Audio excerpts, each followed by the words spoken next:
नमस्कार आप सभी साथियों का। तो कैसे हैं आप सभी लोग। उम्मीद है सभी स्वस्थ होंगे, अच्छे होंगे और अपनी तैयारी में लगे हुए होंगे। तो आप सभी का एक बार फिर से स्वागत करते हैं आपके अपने यूट्यूब चैनल सरकारी गेस्ट पर। तो हमने जो भी हरियाणा जीके के लिए प्रैक्टिस सेट की सीरीज स्टार्ट की थी, तो आज इसका हम प्रैक्टिस सेट नंबर 29 कवर करेंगे, जिसमें हम टोटल 30 क्वेश्चनों को कवर करेंगे, जो आपके सभी के सभी प्रीवियस ईयर क्वेश्चन रहेंगे। यानी HSSC के द्वारा आज तक जितने भी क्वेश्चन पूछे गए हैं, हम उनको प्रैक्टिस सेट के माध्यम से कवर करा रहे हैं। पीछे से हमने 28 प्रैक्टिस सेट अपलोड कर दिए हैं और उनका लिंक आपको नीचे डिस्क्रिप्शन में मिल जाएगा। अगर आपने नहीं देखा है तो वहाँ पर जाकर देख सकते हैं। तो आज की वीडियो में हम बात करेंगे टॉप 30 PYQ यानी प्रीवियस ईयर क्वेश्चन, जो हर एग्ज़ाम में पूछे जाते हैं। अगर आप हरियाणा के किसी भी एग्ज़ाम की तैयारी कर रहे हैं जिसमें हरियाणा जीके पूछी जाती है, तो यह प्रैक्टिस सेट की सीरीज़ आपके लिए बहुत ही महत्वपूर्ण रहने वाली है। अगर आप हरियाणा पुलिस, CT मेंस और ग्रुप डी के एग्ज़ामों में से किसी भी एग्ज़ाम की तैयारी कर रहे हैं, तो यह प्रैक्टिस सेट की सीरीज़ आप ज़रूर देख सकते हैं। और इसकी एक प्लेलिस्ट बनी हुई है, उसका लिंक भी आपको नीचे डिस्क्रिप्शन में मिल जाएगा, वहाँ पर जाकर देख सकते हैं। और आप सभी से निवेदन है, अगर आप चैनल पर नए हैं तो चैनल को सब्सक्राइब कर लीजिएगा और वीडियो पसंद आए तो वीडियो को लाइक कर दीजिएगा। तो चलिए शुरू करते हैं आज के प्रैक्टिस सेट के इस 30 नंबरों के क्वेश्चन के बारे में। तो स्टार्ट है आज के पहले प्रश्न से। तो आज का पहला प्रश्न रहेगा क्वेश्चन नंबर 181। पूछा है, संविधान के किस अनुच्छेद के प्रावधानों के अधीन राज्य में राष्ट्रपति शासन लागू किया जाता है। तो राष्ट्रपति शासन के बारे में पूछा है कि कौन से अनुच्छेद के अंतर्गत आते हैं। तो आपके सामने 4 ऑप्शन दिए हैं। पहला ऑप्शन है आर्टिकल 352, दूसरा ऑप्शन है आर्टिकल 351, तीसरा ऑप्शन है आर्टिकल 356 और चौथा ऑप्शन है आर्टिकल 361। तो राष्ट्रपति शासन की बात करें तो इसे आर्टिकल 356 के अनुसार लागू किया जाता है और 352 की बात करें तो इसके अंतर्गत आपातकाल ये लागू की जाती है, यानी राष्ट्रीय आपातकाल 352 के अंतर्गत आता है, जबकि राष्ट्रपति शासन आर्टिकल 356 के अंतर्गत आता है। और बात करें तो यह भाग 18 में आता है संविधान के, यह भी आपको ध्यान रखना है। और सबसे पहले राष्ट्रपति शासन की बात करें तो यह पंजाब में लगा था सन 1951 में, यानी 20 जून 1951 को यह पंजाब में लगा था, यह आपको ध्यान रखना है।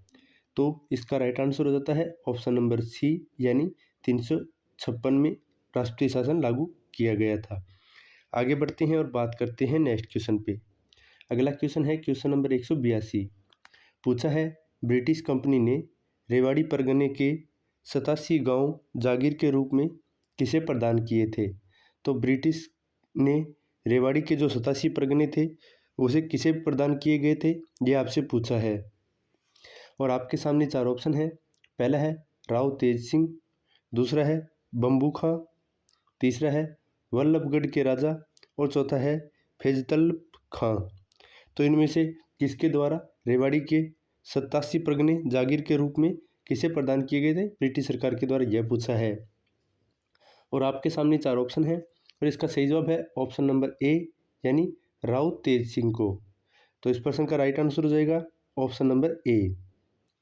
आगे बढ़ते हैं और बात करते हैं अगले क्वेश्चन पे। अगला क्वेश्चन है क्वेश्चन नंबर 183। पूछा है, हरियाणा में अस्सीगढ़ का किला कहाँ पर स्थित है। तो अस्सीगढ़ के किले की बात करें तो हरियाणा में कहाँ पर स्थित है, यह आपसे पूछा है। पहला ऑप्शन है बरवाड़ा में, दूसरा ऑप्शन है नारनौंद में, तीसरा है हांसी में और चौथा ऑप्शन है अगरवा में। तो अस्सीगढ़ के किले की बात करें तो यह हांसी में स्थित है, जिसे हांसी का किला भी कहा जाता है। और इस प्रश्न का राइट आंसर हो जाता है ऑप्शन नंबर सी, हांसी में। आगे बढ़ेंगे और बात करेंगे नेक्स्ट क्वेश्चन की। तो अगला क्वेश्चन रहेगा क्वेश्चन नंबर 184, जिसमें पूछा है कि हरियाणा की मारकंडा नदी को प्राचीन समय में किस नाम से जाना जाता था। तो मारकंडा नदी का प्राचीन नाम क्या है, यह आपसे पूछा है। और आपके सामने 4 ऑप्शन दिए हैं। इंपॉर्टेंट क्वेश्चन है, काफ़ी बार एग्जामों में पूछा जा चुका है कि मारकंडा नदी का प्राचीन नाम क्या है। पहला ऑप्शन है इंद्रावती, दूसरा ऑप्शन है अरुणा, तीसरा ऑप्शन है चंद्रप्रभा और चौथा ऑप्शन है इनमें से कोई नहीं। तो मार्कंडा नदी के प्राचीन नाम की बात करें तो इसे पहले अरुणा के नाम से जाना जाता था। तो इस प्रश्न का राइट आंसर है option number B, Aruna. Next question की बात करें तो नेक्स्ट क्वेश्चन है क्वेश्चन नंबर 185। पूछा है हरियाणा का एकमात्र दूरदर्शन केंद्र कौन सा है। तो हरियाणा का एकमात्र दूरदर्शन केंद्र कौन सा है यह आपसे पूछा है और आपके सामने इसके लिए 4 ऑप्शन दिए हैं, जिसमें पहला है जींद दूरदर्शन, दूसरा है हिसार दूरदर्शन केंद्र, तीसरा है सिरसा दूरदर्शन केंद्र और चौथा है इनमें से कोई नहीं। तो इसमें से कौन सा एक मात्र दूरदर्शन केंद्र है, तो इसका राइट आंसर हो जाता है ऑप्शन नंबर बी, यानी हिसार दूरदर्शन केंद्र हरियाणा का मात्र एक दूरदर्शन केंद्र माना जाता है। आगे बढ़ेंगे और बात करेंगे नेक्स्ट क्वेश्चन की। अगले क्वेश्चन में पूछा है कि सूफी संत हरत खेरूसा रचित बारहमासा की खोज किसने की थी। तो बारहमासा जिसे संत हसरत खेरूसा के द्वारा लिखा गया था, तो इसकी खोज किसने की थी यह आपसे पूछा है और आपके सामने 4 ऑप्शन है। पहला है रणजीत सिंह नरूला, दूसरा ऑप्शन है राजा राम शास्त्री के द्वारा, तीसरा है हरि आनंद बरारी के द्वारा और चौथा ऑप्शन है इनमें से कोई नहीं। तो बारहमासा की बात करें तो इसकी खोज राजा राम शास्त्री के द्वारा की गई थी। तो इस प्रश्न का राइट आंसर हो जाता है ऑप्शन नंबर बी, राजा राम शास्त्री। आगे बढ़ेंगे और बात करेंगे नेक्स्ट क्वेश्चन की। अगला क्वेश्चन है जिसमें पूछा है कि हरियाणा 1 नवंबर 1966 को अस्तित्व में आया, उसमें हरियाणा में कितने ज़िले थे। यानी जब हरियाणा का पंजाब से अलग होकर नए राज्य के रूप में निर्माण किया था, तो उसमें हरियाणा में कितने ज़िले थे यह आपसे पूछा है और आपके सामने 4 ऑप्शन है, जिसमें से सही जवाब हो जाता है ऑप्शन नंबर ए, यानी उसमें हरियाणा में 7 ज़िले थे, जिसे हम याद रख सकते हैं कागज़ अमर है। यह ट्रिक रहेगी जिसके अनुसार आप याद रख सकते हैं कि कागज़ तो अमर है। यह ट्रिक हो जाएगी जिससे आप इनको याद रख सकते हैं। चलिए आगे बढ़ते हैं और बात करते हैं नेक्स्ट क्वेश्चन पे।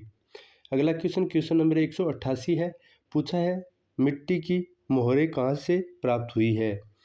तो मिट्टी की मोहरों की बात करें तो यह कहाँ से मिली है यह आपसे पूछा है और आपके सामने 4 ऑप्शन दिए हैं। पहला है मीठाथल, दूसरा है बनावाली, तीसरा है जींद और चौथा है दौलतपुर। तो मिट्टी की मोहरों की बात करें तो यह दौलतपुर से प्राप्त हुई है। तो इस प्रश्न का राइट आंसर हो जाएगा ऑप्शन नंबर डी, दौलतपुर से। आगे बढ़ते हैं और बात करते हैं नेक्स्ट क्वेश्चन पे। अगला क्वेश्चन है क्वेश्चन नंबर 189। पूछा है हरियाणा भारत के कौन से राज्य के रूप में अस्तित्व में आया था। तो जब हरियाणा का निर्माण हुआ था यानी सन 1966 में, तो यह हरियाणा राज्य भारत का कौन सा राज्य बना था यह आपसे पूछा है और आपके सामने 4 ऑप्शन है। पहला ऑप्शन है 19वां, दूसरा ऑप्शन है 17वां, तीसरा ऑप्शन है 12वां और चौथा ऑप्शन है 18वां। तो इसका राइट आंसर हो जाता है ऑप्शन नंबर बी, यानी जब हरियाणा राज्य का निर्माण हुआ था तो वह भारत का 17वां नया राज्य बना था। तो इसका राइट आंसर है ऑप्शन नंबर बी, 17वां। आगे बढ़ेंगे और बात करेंगे नेक्स्ट क्वेश्चन की। अगले क्वेश्चन में पूछा है कि भारत का प्रथम राज्य कौन सा है जहां साहित्य एवं संस्कृति का विकास हुआ है।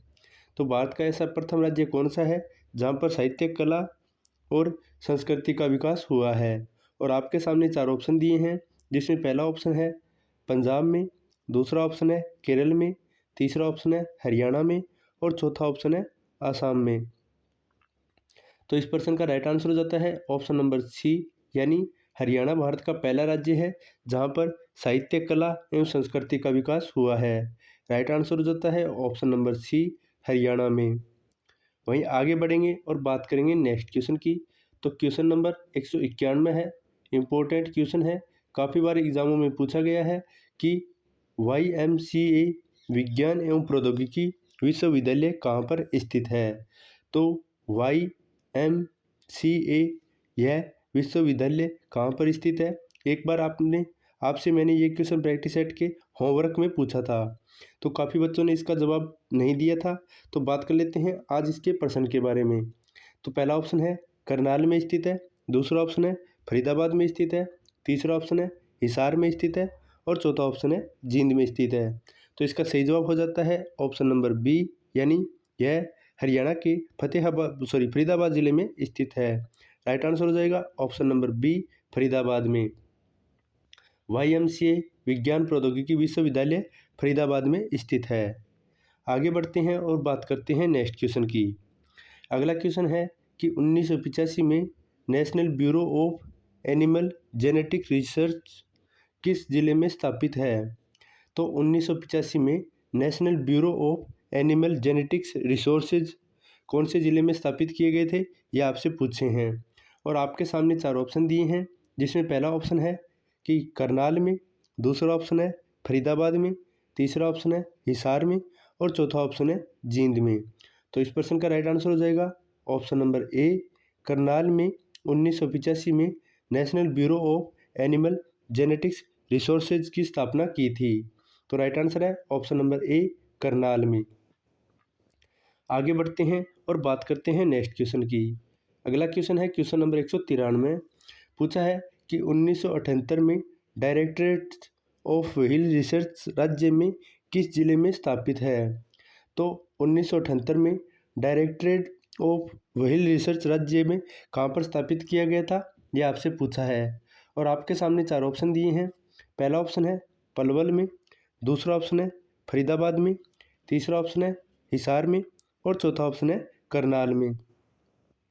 तो इस प्रश्न का राइट आंसर हो जाएगा ऑप्शन नंबर डी, यानी करनाल में 1978 में डायरेक्टरेट ऑफ व्हील रिसर्च राज्य में स्थापित किया गया था। तो आगे बढ़ेंगे और बात करेंगे नेक्स्ट क्वेश्चन की। तो अगला क्वेश्चन रहेगा क्वेश्चन नंबर 194।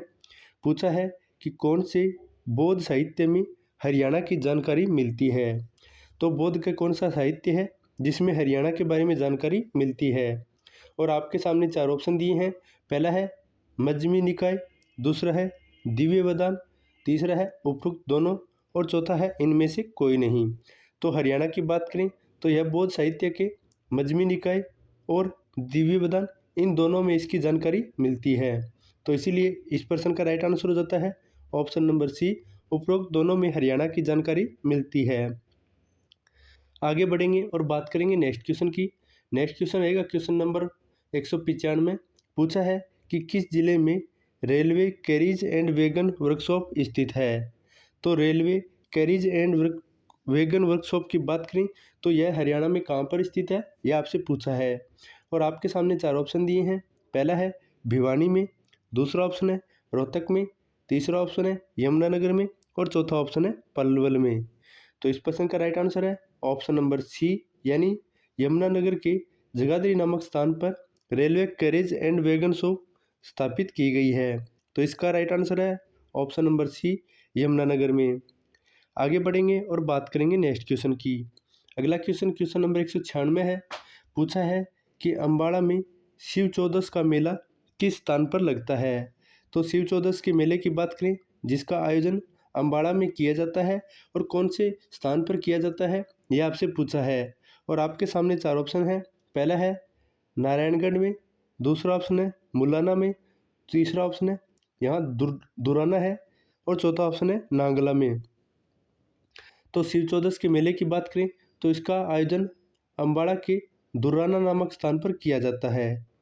तो यह राइट आंसर हो जाएगा ऑप्शन नंबर सी, दुर्राना नामक स्थान पर शिव चौदस के मेले का आयोजन किया जाता है। आगे बढ़ते हैं और बात करते हैं नेक्स्ट क्वेश्चन की। अगला क्वेश्चन है क्वेश्चन नंबर 197। पूछा है हरियाणा का निम्न साक्षरता वाला जिला कौन सा है? यानी ऐसा कौन सा जिला है जिसकी साक्षरता दर हरियाणा में सबसे कम मानी जाती है? पहला ऑप्शन है पलवल की, दूसरा ऑप्शन है मेवात की, तीसरा ऑप्शन है रेवाड़ी की और चौथा ऑप्शन है भिवानी की। तो सबसे कम साक्षरता वाले जिले की बात करें तो हरियाणा में मेवात हो जाता है। तो राइट आंसर है ऑप्शन नंबर बी, मेवात की। आगे बढ़ेंगे और बात करेंगे नेक्स्ट क्वेश्चन की। अगला क्वेश्चन है क्वेश्चन नंबर 198 है। पूछा है हरियाणा की महिलाओं द्वारा पहना जाने वाला चांद तारा नामक घाघरा किस कपड़े का बना होता है? तो हरियाणा में जो महिलाओं द्वारा चांद तारा नामक घाघरा पहना जाता है, यह किस प्रकार के कपड़े से बना होता है, यह आपसे पूछा है। और आपके सामने 4 ऑप्शन दिए हैं, जिसमें पहला है कॉटन का, दूसरा ऑप्शन है खद्दर का, तीसरा ऑप्शन है रेशम का और चौथा ऑप्शन है सूती वस्त्र का। तो इसका सही जवाब है ऑप्शन नंबर बी, यानी खद्दर का बना हुआ होता है जो महिलाएं चांद तारा नामक घाघरा पहनती है। तो इस प्रश्न का राइट आंसर है ऑप्शन नंबर बी, खद्दर का। चलिए आगे बढ़ते हैं और बात करते हैं नेक्स्ट क्वेश्चन पे। अगला क्वेश्चन है क्वेश्चन नंबर 199 है। पूछा है कैथल के नज़दीक कौन सा राष्ट्रीय राजमार्ग स्थित है। तो कैथल के नज़दीक कौन सा राष्ट्रीय राजमार्ग गुजरता है यह आपसे पूछा है और आपके सामने चार ऑप्शन दिए हैं। पहला है NH2, दूसरा ऑप्शन है NH65, तीसरा ऑप्शन है NH9 और चौथा ऑप्शन है NH5। तो कैथल के नज़दीक से राष्ट्रीय राजमार्ग यानी 65 गुजरता है, यानी NH65 इसका सही जवाब हो जाएगा, यानी राइट आंसर है ऑप्शन नंबर बी। आगे बढ़ते हैं और बात करते हैं नेक्स्ट क्वेश्चन पे।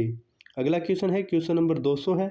पूछा है हरियाणा किस उद्योग के लिए प्रसिद्ध है। तो हरियाणा की बात करें तो यह कौन से उद्योगों के लिए प्रसिद्ध है यह आपसे पूछा है। पहला ऑप्शन है नेट के लिए, दूसरा ऑप्शन है ऑटोमोबाइल के लिए,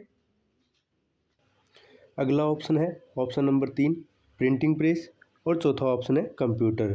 तो हरियाणा की बात करें तो यह ऑटोमोबाइल उद्योग के लिए प्रसिद्ध है। तो इसका राइट आंसर हो जाता है ऑप्शन नंबर बी, ऑटोमोबाइल। आगे बढ़ेंगे और बात करेंगे नेक्स्ट क्वेश्चन की। अगला क्वेश्चन रहेगा क्वेश्चन नंबर 201। पूछा है कि पाथरी माता का मेला हरियाणा में कौन से ज़िले में लगता है। तो पाथरी माता के मेले की बात करें तो इसका आयोजन हरियाणा के कौन से ज़िले में किया जाता है यह आपसे पूछा है और आपके सामने चार ऑप्शन है। पहला ऑप्शन है यमुनानगर में, दूसरा ऑप्शन है पानीपत में, तीसरा ऑप्शन है सोनीपत में और चौथा ऑप्शन है कुरुक्षेत्र में। तो पाथरी माता के मेले की बात करें तो इसका आयोजन मुख्य रूप से पानीपत ज़िले में किया जाता है। तो इसका राइट आंसर है ऑप्शन नंबर बी, पानीपत में। तो इसे आप पहले अक्षर से याद रख सकते हैं, P4 यानी पाथरी और P4 पानीपत। तो इसका राइट आंसर हो जाता है ऑप्शन नंबर 2, पानीपत में। नेक्स्ट क्वेश्चन है क्वेश्चन नंबर 202।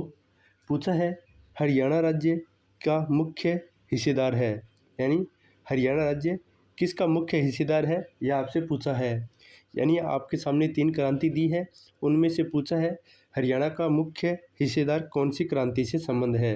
पहला है हरित क्रांति से, दूसरा ऑप्शन है सफ़ेद क्रांति से, तीसरा ऑप्शन है गेहूँ क्रांति से और चौथा ऑप्शन है इनमें से कोई नहीं।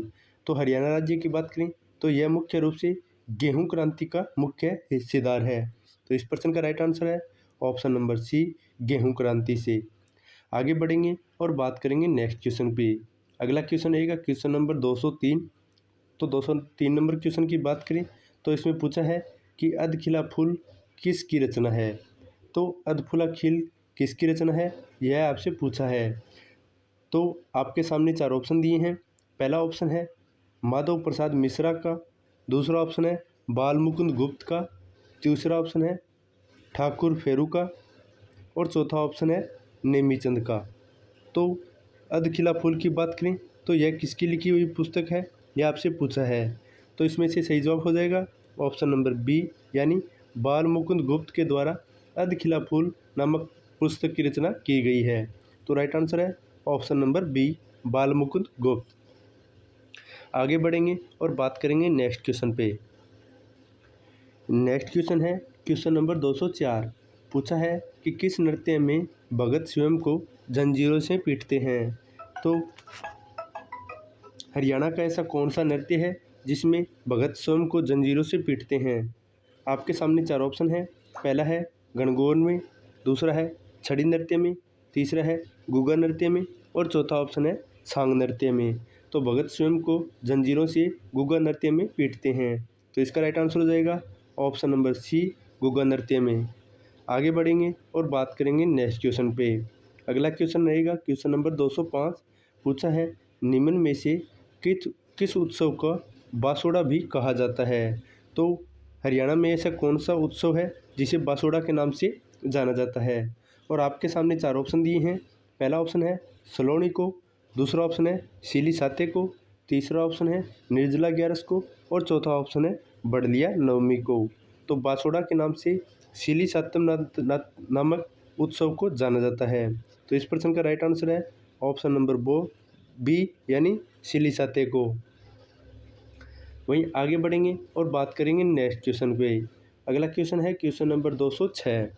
पूछा है सराय अलावर्दी खान की मस्जिद कहाँ पर स्थित है। तो सराय अलावर्दी खान की मस्जिद की बात करें तो यह कहाँ पर स्थित है, यह आपसे पूछा है। और आपके सामने 4 ऑप्शन है। पहला है गुड़गांव में, दूसरा ऑप्शन है पानीपत में, तीसरा ऑप्शन है सोनीपत में और चौथा ऑप्शन है जींद में। तो सराय अलीवर्दी की बात करें तो यह मस्जिद हरियाणा के गुरुग्राम में स्थित है। तो इसका राइट आंसर है ऑप्शन नंबर ए, गुड़गांव में। वहीं आगे बढ़ेंगे और बात करेंगे नेक्स्ट क्वेश्चन पे। अगला क्वेश्चन है क्वेश्चन नंबर 207, जिसमें पूछा है कि अजमेर में स्थित ख्वाजा की दरगाह का उर्स पूरा करने के लिए हरियाणा में से किसकी दरगाह का श्रद्धालु माथा टेकते हैं। पहला ऑप्शन है बू अली शाह कलंदर की, दूसरा ऑप्शन है शेख फरीद की, तीसरा ऑप्शन है शेख जुनेद की है ये, और चौथा ऑप्शन है मीरदास की। तो बात करें तो हरियाणा में कौन सी दरगाह पर श्रद्धालु माथा टेकते हैं, तो इसका सही जवाब है ऑप्शन नंबर ए, यानी बू अली शाह कलंदर की मज़ार पर वह अपना माथा टेकते हैं। तो इस प्रश्न का राइट आंसर है ऑप्शन नंबर ए, बू अली शाह कलंदर की। आगे बढ़ेंगे और बात करेंगे नेक्स्ट क्वेश्चन की। अगला क्वेश्चन है क्वेश्चन नंबर 208। पूछा है हरियाणा का सर्वोच्च साहित्य पुरस्कार है। तो हरियाणा का कौन सा सर्वोच्च साहित्य पुरस्कार है, यह आपसे पूछा है। और आपके सामने 4 ऑप्शन है। पहला है ज्ञान पुरस्कार, दूसरा है व्यास पुरस्कार, तीसरा है सूर्य पुरस्कार और चौथा है हंस पुरस्कार। तो इसका सही जवाब है ऑप्शन नंबर सी, यानी सूर्य पुरस्कार को हरियाणा का सर्वोच्च साहित्य पुरस्कार माना जाता है। तो इस प्रश्न का राइट आंसर है ऑप्शन नंबर सी, सूर्य पुरस्कार। आगे बढ़ेंगे और बात करेंगे नेक्स्ट क्वेश्चन पे। अगला क्वेश्चन नंबर 209 है। पूछा है कि नवंबर 1982 में दिल्ली में हुए 9वें एशियाई खेलों में हरियाणा के किस खिलाड़ी ने 20 किलोमीटर चाल में स्वर्ण पदक जीतकर एक नया रिकॉर्ड बनाया था। तो 1982 में दिल्ली में जो 9वें एशियाई खेल हुए थे, उनमें कौन से ऐसे खिलाड़ी थे जो 20 किलोमीटर चाल में स्वर्ण पदक जीता था और नया रिकॉर्ड बनाया था। तो आपके सामने 4 ऑप्शन दिए हैं। पहला ऑप्शन है हरि प्रसाद के द्वारा, दूसरा ऑप्शन है गिरवर सिंह के द्वारा, तीसरा ऑप्शन है चांदराम के द्वारा और चौथा ऑप्शन है मनोहर सिंह के द्वारा। तो इसका सही जवाब है ऑप्शन नंबर सी, यानी चांदराम के द्वारा एशियाई खेल 1982 में स्वर्ण पदक जीता गया था। तो इस प्रश्न का राइट आंसर है ऑप्शन नंबर सी, चांदराम के द्वारा। आगे बढ़ेंगे और बात करेंगे आज के अंतिम क्वेश्चन नंबर 210 की। तो जिसमें पूछा है कि आर्य प्रजातियां सबसे पूर्व कहाँ पर बसी थी। तो आर्य प्रजातियों की बात करें तो इसका सबसे पहले निवास स्थान कौन सा माना गया है, यह आपसे पूछा है। और आपके सामने 4 ऑप्शन दिए हैं। पहला है उत्तर प्रदेश में, दूसरा है बंगाल में, तीसरा ऑप्शन है सप्त सिंधु में और चौथा ऑप्शन है दिल्ली में। तो आर्य प्रजातियों की बात करें तो सबसे पहले उनका निवास स्थान सप्त सिंधु को माना जाता है। तो इस प्रश्न का राइट आंसर है ऑप्शन नंबर सी, सप्त सिंधु। तो यह था आज का हमारा प्रैक्टिस सेट नंबर 29, जिसमें हमने टॉप जितने भी 30 क्वेश्चन बनते हैं, यानी PYQ Haryana staff selection commission के द्वारा पूछे गए हैं। तो बताइए आपके 30 में से कितने क्वेश्चन राइट हुए हैं। उम्मीद है आपको यह सेशन पसंद आया है। अगर पसंद आया है तो इसको लाइक कर दीजिए और चैनल पर नए हैं तो चैनल को सब्सक्राइब कर लीजिए, ताकि आगे आने वाले हमारे प्रैक्टिस सेट आपको सबसे पहले मिल सकें। तो मिलते हैं एक नई प्रैक्टिस सेट के साथ। तब तक के लिए जय हिंद, जय भारत, वंदे मातरम।